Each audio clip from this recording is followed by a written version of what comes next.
तुझे देखा तो ये जाना सनम ആസനമല്ല ഇന്ന് വെട്ടി പൊളിക്കും. മല്ലു വരുന്നുണ്ട്, കൂടെ ആ തള്ളയും പിള്ളാരും ഉണ്ട്.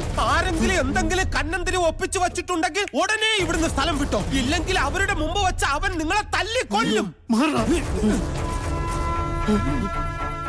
അയ്യോ, സത്യമായിട്ട് തന്നെ അന്വേഷിച്ചുള്ള വരവ് തന്നെയാ. വരവ് കണ്ടറിയാം. നീതു പേടിച്ചെല്ലാം പറഞ്ഞിട്ടുണ്ടാവും. ഈശ്വര, ഞാൻ ഇനി എവിടെ പോയി വിളിക്കും? എന്റെ നെഞ്ചത്താണ് വിളിക്കുന്നത്. പോടാ.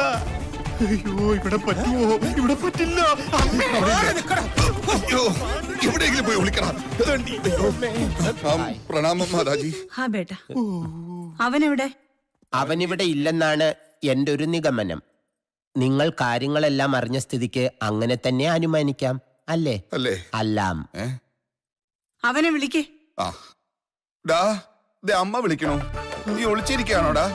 എടാ, നിന്നെ കാണാൻ എല്ലാരും ഉണ്ടടാ, ഇറങ്ങി വായോ. എവിടെയാണാവോ? വരൂ, വാ. ഒന്നുമില്ല, വാ. അമ്മ വിളിക്കണോ? വരൂ, പ്ലീസ് പ്ലീസ്. നീ ഇവിടെ ഉണ്ടായിരുന്നോ? നിനക്കെങ്കിലും ഇത്തിരി പക്വതയും കണ്ണിച്ചോരയും ഉണ്ടാകുമെന്നാ ഞാൻ വിചാരിച്ചത്. എന്നിട്ടിപ്പോ നീ കൂടി. അമ്മേ, അരുത്. അറിഞ്ഞുകൊണ്ട് ഞാനൊരു തെറ്റും ചെയ്തിട്ടില്ല. വേണ്ട വേണ്ട, ഞാൻ കാല് പിടിച്ച് പറഞ്ഞതാ. നീ ഇനി ഒന്നും പറയണ്ട. എവിടെ അവള്? അയ്യോ, സത്യമായിട്ടും എനിക്കറിയില്ല. ഞാൻ അങ്ങനെ ഒരു കാര്യം ചിന്തിച്ചിട്ട് പോലുമില്ല. അമ്മേ, എനിക്ക് പാപ്പ് തരണം. പോട്ടെ, സംഭവിച്ചെല്ലാം സംഭവിച്ചു. ഇനി വന്നതിന്റെ ബാക്കി നോക്കാം. എന്റെ കാര്യം രക്ഷപ്പെട്ടു. ഇനി നിന്റെ കാര്യം, അത് നീ എങ്ങനെയെങ്കിലും ശരിയായി. ഇനി ചെവിയിൽ കുനുനാന്ന് പറയണ്ട. അനി എവിടെ? അവനെ കാണാനാ ഞാൻ വന്നത്.